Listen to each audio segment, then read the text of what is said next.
rentre chez nous.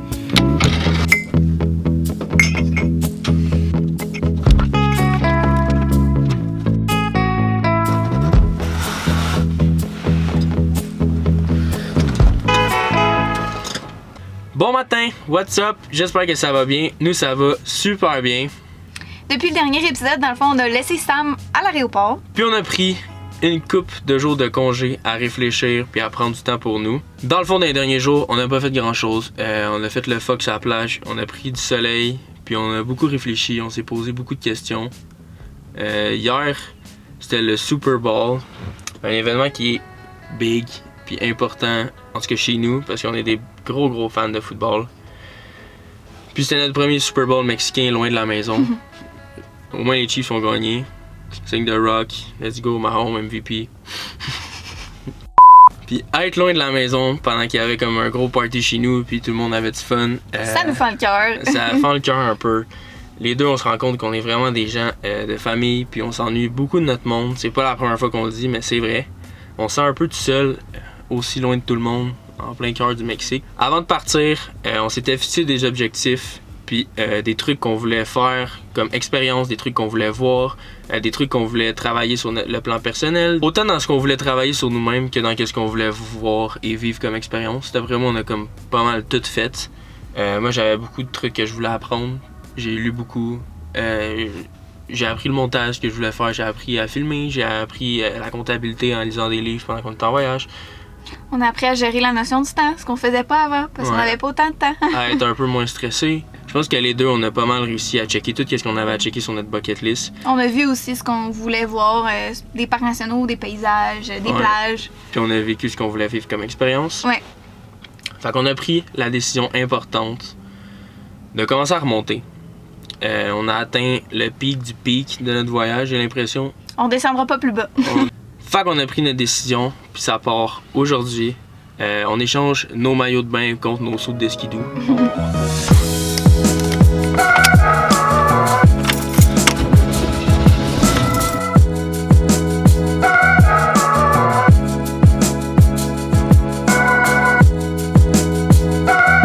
Les vaches dans la rue.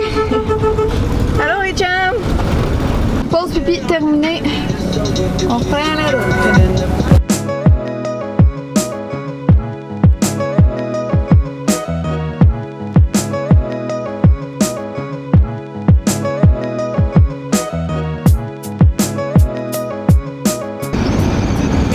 Écrasé sur le bord de la rue. C'est vraiment triste. J'aime pas les animaux. Bon, ça fait déjà plusieurs centaines de kilomètres qu'on roule sur les petites routes mexicaines, ce qui équivaut à plusieurs heures. Mais ça va bien, on écoute des podcasts, on écoute de la musique. On s'en met pas vraiment, on jase, on trouve des petits jeux, on guesse les chars qui arrivent, si c'est des Mexicains, si c'est guesse les plaques en avant de nous. On fait pas mal n'importe quoi. Fait qu'on avait environ 7000 km plus ou moins à faire pour retourner à la maison, ce qui est encore plus long avec Albert parce que on sait c'est pas Flash McQueen, il roule pas super vite.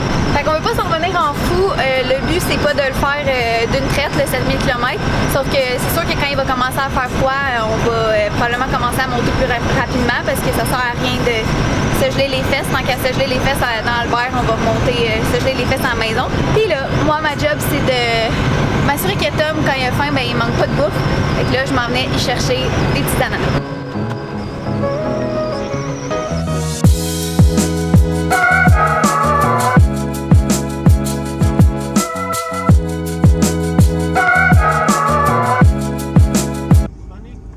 Un poquito.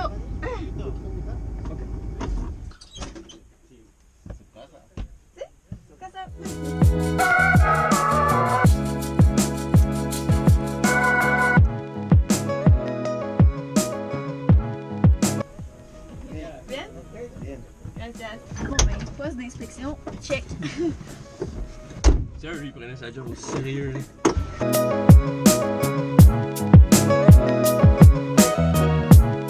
Bon, fait qu'on est rendu pas mal avancé dans notre route. On a plus que la moitié de la péninsule de fait du Bahia. Ça fait des heures et des heures de route, ça. Mais on perd pas beaucoup de temps. On n'arrête pas pour grand chose. On essaye le plus possible de manger sa route. Le riz va en arrière, elle me fait des trucs à manger. Après ça, on revient en avant, je mange en conduisant. On arrête pas mal juste pour gazer, puis des fois pour pisser quand c'est vraiment insupportable. Ici, c'est les Mexicains qui gazent pour toi. Au début, je trouvais ça un peu plate parce que j'aime ça gazer quand il fait beau dehors. Mais là, plus on avance vers la frontière, plus il commence à faire froid. Fait que on dit pas non. On est bien assis en dedans, puis je peux parler à la caméra pendant qu'il nous gaze dehors. Mais dans le fond, on s'est donné entre 2 et 3 semaines pour se rendre à la maison. On veut pas trop niaiser avec le POC. On s'ennuie vraiment de notre monde. Puis les deux, on est quand même chanceux d'avoir des travails qu'on aime vraiment beaucoup. Fait qu'on a les deux hâte de recommencer à travailler. Puis plus on monte, plus on se rend compte qu'il fait froid. Fait qu'on se dit, tant qu'à avoir froid dans un petit cube comme ça, on va avoir froid à la maison avec les gens qu'on aime. On a plein de beaux projets qui s'en viennent, autant professionnellement que personnellement. C'est pour ça qu'on a un peu hâte d'arriver à la maison. Puis pour qu'est-ce qui est de notre chaîne YouTube, je sais pas pour le riz, mais moi j'ai vraiment pas l'intention d'arrêter de faire des vidéos.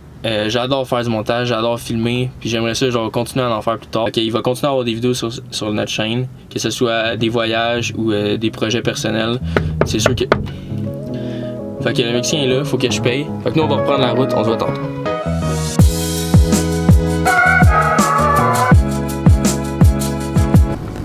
Pause pipi 2.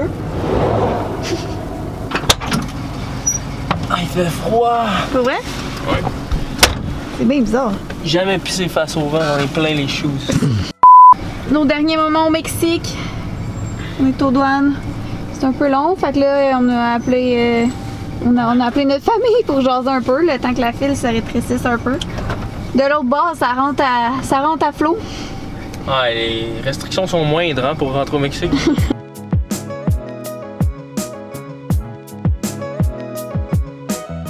Bon, fait qu'on est finalement traversé sain et sauf après une petite inspection.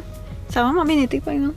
Ouais, le monsieur était smart. Il était smart, le monsieur. Il nous a même donné des places où dormir pour après quand on va y traverser. Puis là, on était supposé aller à un BLM, puis finalement, on a pogné la première sortie où est-ce qu'on peut dormir, qui est comme un rest area. Puis on va dormir ici parce que Tom, il s'annonce pour être malade, il a mal à la tête, puis il file pas.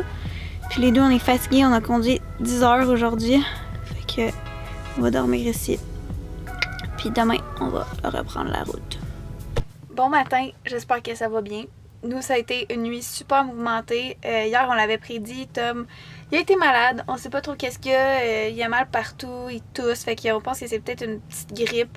Mais il a mal au cœur aussi. Fait que c'est comme une bactérie là, spéciale. Je sais pas trop c'est quoi qu'il y a. Mais bref, il a passé toute la nuit à tourner en rond, à prendre des Tylenol, à prendre la mélatonine, à revenir se coucher, puis à tourner en rond. Fait que ce qui a fait que moi, j'ai pas super bien dormi non plus. Fait qu'on est obligé de reporter le plan qu'on s'était fait initialement pour aujourd'hui. On était supposé partir vers 6h pour aller en Arizona puis se faire une grosse journée de route. Mais là, comme il est malade, je pense qu'on va... en tout cas, là, il a l'air bien, il a l'air à dormir, là.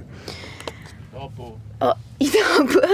Mais comme il est malade, je pense qu'on va en profiter pour se reposer un peu puis prendre la route demain matin pour que ce soit plus sécuritaire. Fait qu'entre-temps, on va arrêter la vidéo ici. J'espère que vous avez aimé. Si ça vous tente, vous pouvez vous abonner. Puis sinon, on se voit dans une prochaine vidéo. Bye! Just chillin', bro.